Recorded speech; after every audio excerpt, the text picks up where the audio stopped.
میں الشبہ جاوید آپ کو کیا تو بادشاہ ہے ویڈیو سیریز میں خوش آمدید کہتی ہوں۔ کیا تو بادشاہ ہے اس کے حصہ سوم میں ہم داخل ہو چکے ہیں اور اس کا موضوع ہے تیری بادشاہی آئے، ایپیسوڈ نمبر 9۔ یہ بادشاہت کیسی ہے اور کیا ہے، اس موضوع پر ہمارے ساتھ فادر ایمینول آسی بات کریں گے۔ میں آپ سب سے ریکویسٹ کرتی ہوں کہ مکتبہ نامین پاکستان کے یوٹیوب چینل کو سبسکرائب کریں، لائک کریں، شیئر کریں اور بیل آئیکن کو پریس کریں تاکہ آپ ہر نئی آنے والی ویڈیو سے بر وقت فائدہ اٹھا سکیں۔ اس کو نہ صرف خود شیئر کریں بلکہ اپنے دوستوں کو بھی اس چینل کے بارے میں بتائیں تاکہ مومنین زیادہ سے زیادہ فادر ایمینول آسی کے علم سے استفادہ حاصل کر سکیں۔ معزز ناظرین، عزیز بھائی اور بہنوں، کیا تو بادشاہ ہے کہ سلسلے وار پروگرام میں اور ایپیسوڈز میں آج کے ہمارے موضوع کا عنوان ہے یہ بادشاہت کیسی اور کیا ہے۔ یہ موضوع اور عنوان یسوع مسیح اور پیلاطس کے مکالمے میں جب یسوع مسیح کی تفتیش ہو رہی تھی، ان کا مقدمہ پیلاطس کے سامنے لایا گیا، تو یسوع المسیح اور پینتس پیلاطس کے مکالمے میں کچھ باتیں ہوئی تھی اور پیلاطس نے پوچھا تھا کیا تو بادشاہ ہے، اور یسوع مسیح نے کہا میری بادشاہی اس دنیا کی نہیں۔ اس بات سے یہ موضوع ابھارا گیا ہے اور ہم غور کریں گے کہ یسوع مسیح کس قسم کا بادشاہ ہے، اس کی بادشاہی کس نوعیت کی ہے۔ یہ تو واضح کر دیا پینتس پیلاطس کو کہہ کر کہ میری بادشاہی اس دنیا کی نہیں، لیکن اس کی بادشاہی کیسی ہے۔ یوحنا کے مطابق انجیل اس کے 18 باب میں اس مکالمے کا ذکر ہے۔ پینتس پیلاطس کی عدالت میں یسوع مسیح کا اور پینتس پیلاطس کا مکالمہ ہے۔ ایک اور بات، کچھ پس منظر میں جائیں تو ایک بات یقینی ہے کہ یسوع مسیح کی زندگی میں لوگوں نے یہ تاثر لیا کہ وہ بادشاہ ہے۔ جب یسوع مسیح نے اپنی اعلانیہ زندگی اور اعلانیہ منادی کے پہلے حصے میں جلیل کے صوبہ میں منادی شروع کی تو ہم ایک واضح فرق دیکھتے ہیں کہ جلیل کی خدمت میں یسوع مسیح میں معجزات کی کثرت کے معجزات ہیں۔ پانی سے مے کا بنایا جانا، تھوڑی سی روٹیوں سے بہت زیادہ کثرت سے روٹیوں کا معجزہ، اور پھر لوگوں کو سیر کرنا، اور اسی طرح شفا کے معجزات میں بھی بہت ہی صبح سے لے کر شام تک شفا کے معجزے اور تعلیمات۔ بہرحال جلیل کے صوبہ میں جو خدمت کا یسوع مسیح کی خدمت کا پہلا حصہ ہے وہ کثرت کے معجزات اور معجزات کی کثرت ہے، اور ایسے ہی پھر لوگوں کی پیروی، بہت سارے لوگ یسوع مسیح کے پیچھے شامل ہو جاتے ہیں۔ اس کے برعکس جب یسوع مسیح یروشلم کی جانب جاتے ہیں جو ان کی زندگی کا آخری حصہ ہے، تو معجزات کم ہوتے جاتے ہیں، تعلیم زیادہ ہوتی جاتی ہے، اور جو معجزات ہوتے بھی ہیں ان کے بعد اور پہلے کچھ لفظی تکرار، کچھ بحث و مباحثہ ہوتا ہے، لوگ بھی کم ہو رہے ہیں، معجزات بھی کم ہیں، اور اس کے ساتھ ساتھ تعلیم میں بھی صلیب کی راہ کی زیادہ تعلیم دی گئی ہے، خود انکاری، خدمت اور محبت کا درس دیا گیا ہے۔ تو ہم ایک واضح فرق دیکھتے ہیں یسوع مسیح کی اوائل زندگی کی خدمت جو جلیل میں خدمت ہے، اور دوسرے یسوع مسیح کی زندگی کی آخری خدمت، آخری سالوں کی خدمت جو یروشلم کی خدمت ہے، ایک واضح فرق ہے۔ تو یسوع مسیح نے بادشاہ ہونے کا تاثر دیا۔ پہلے صوبہ جلیل کی خدمت میں معجزات کی کثرت، فراوانی کے معجزے، اور پھر الہی قدرت کا دکھانا، پانیوں پر چلنا، اور بہت ساری اور باتیں، غیر معمولی باتیں۔ اور پھر یسوع مسیح نے ایک اور اظہار یہ دیا کہ بار بار اپنی تمثیلوں میں خدا کی بادشاہی کا ذکر کیا۔ اسی لیے لوگوں نے جن ان کی توقعات جو بھی تھی آنے والے المسیح سے متعلق، لیکن انہوں نے بادشاہ ہونے کے، یسوع مسیح کے بادشاہ ہونے کے نعرے لگائے، اور اسی کی روشنی میں جب موقع ملا تو شاگردوں نے وزارتوں کا تقاضا اور درخواست بھی کی۔ یسوع نے بادشاہ کے لفظ اور تعلیم اور تصور پر بہت سوچا اور اس کی ہر شکل اور ہر تشریح کی مخالفت کی کہ وہ ویسا بادشاہ نہیں ہونا چاہتا جیسا دوسرے ہیں، اور نہ ہی اس نے یہ الہی القاب، یہ لقب جو لوگ دینا چاہتے تھے اپنے لیے استعمال کیا۔ کسی بھی بادشاہ کی خصوصیات اور معمول زندگی اور عادات میں جو لوازمات ہوتے ہیں، ہم جانتے ہیں کہ ملک و سلطنت ہو، دارالحکومت ہو، حکومت ہو، تخت و تاج ہو، وزارتیں ہوں، سول انتظامیہ ہو، کچھ لوگوں کو ورثے میں ملتی ہے بادشاہت، کچھ بغاوت کر کے بادشاہت لیتے ہیں، کوئی انتخابات کے ذریعے بادشاہت لیتے ہیں، کوئی فوجی بغاوتیں ہوتی ہیں، کبھی دولت مند اور طاقتور بادشاہیں لیتی ہیں اپنی فوجوں کے بل بوتے پر، اختیار کے بل بوتے پر، پھر سلطنت کی وسعت کے لیے تجارت کی جاتی ہے، جنگیں کی جاتی ہیں، دولت کی کثرت ہو تو جلد سے جلوس کیے جاتے ہیں، اور پھر اس کا آخری مقصد دوسروں کو ماتحت رکھنا، دوسروں پر اختیار جتانا، دوسروں پر حکم چلانا اور رعب اور دبدبہ جمانا ہوتا ہے۔ یسوع مسیح کی زندگی میں بادشاہ ہونے کی کوئی بھی خصوصیت پوری نہیں ہوتی، مکمل نہیں ہوتی۔ یسوع مسیح نے ان ساری خوبیوں اور خصوصیات کی مخالفت کی، ان کی مذمت کی، اور شاگردوں کو بھی ایسی زبان بولنے سے منع کیا جس میں رعب اور دبدبہ ہو، استحصال کی بات ہو، خدمت کروانے کی بات ہو، اور اس کے برعکس خدمت کرنے، محبت کرنے اور شراکت کی زندگی بڑھانے کی موضوع پر زور دیا۔ یسوع مسیح نے آخری کھانے کے وقت لوکا کے مطابق انجیل میں بادشاہی کا بھی ذکر کیا، لیکن یوحنا کے مطابق انجیل میں آخری کھانے کے وقت استاد ہو کر، ربی ہو کر، خداوند ہو کر اپنے شاگردوں کے پاؤں دھوئے اور قربانی کی بات اور خدمت کرنے کی بات کو، جان دینے کی بات کو واضح کیا، اور امن و سلامتی کی باتیں کی، اور محروموں سے حمایت اور ظلم و تشدد اور جبر و تشدد میں دبے ہوئوں کی رہائی کی باتیں کی۔ یسوع کا زور یقیناً خدا کی بادشاہی پر تھا۔ لوگ اسے بادشاہ بنانے چاہتے تھے، لوگ اس کی بادشاہی پر زور دیتے تھے اور اس کی بادشاہی کے نعرے لگاتے تھے، جبکہ یسوع مسیح خدا کی بادشاہی کے متعلق تعلیم دیتا ہے۔ اور اسی طرح اسی ضمن میں تنزیہ طور پر، حقارت کے طور پر صلیب پر یسوع مسیح کے جرم کا، سزائے موت کے جرم کا یہ کتبہ لکھا گیا تھا، INRI، یسوع ناصری، یہودیوں کا بادشاہ۔ نئے عہد نامہ میں ایسٹر کے بعد، یسوع مسیح کے مردوں میں سے زندہ ہونے کے بعد جلال کی حالت میں بادشاہ ہونے کی طرف اشارہ کیا گیا ہے، خاص کر مکاشفہ کی کتاب اور کلسیوں کے نام خط اور افسیوں کے نام خط۔ میں مکاشفہ کی کتاب اس کے 5 باب کی 12 آیت کو پڑھنا چاہتا ہوں، جس میں 7 ایسی عبادتی خوبیاں اور خواص ہیں جو پرانے عہد نامے میں صرف خدا کے لیے تھیں، لیکن مکاشفہ کی کتاب وہ یسوع مسیح پر لاگو کرتی ہے۔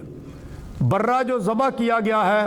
وہ اس لائق ہے کہ قدرت اور دولت اور حکمت اور قوت اور عزت اور تمجید اور حمد پائے۔ اور کلسیوں کے نام خط، پولس رسول کے کلسیوں کے نام خط، اس کے پہلے باب کی 15 سے 17 آیت میں لکھا ہے، اسی میں سب چیزیں، کیا آسمان میں، کیا زمین پر، کیا دیدنی کیا نادیدنی خلق کی گئی، سب چیزیں اسی میں قائم رہتی ہیں۔ یہ یسوع المسیح کی لازوال اور ابدی بادشاہت کی طرف اشارہ کرتی ہے۔ یسوع مسیح بادشاہ نہیں، یہ متنازع موضوع رہا ہے۔ لوگوں نے یسوع مسیح کی باتیں دیکھ کر، تعلیمات سن کر، معجزات دیکھ کر غلط توقعات باندھ لی، اور کئی ایک کی پوری نہ ہوئی اور بعد میں مایوس بھی ہوئے۔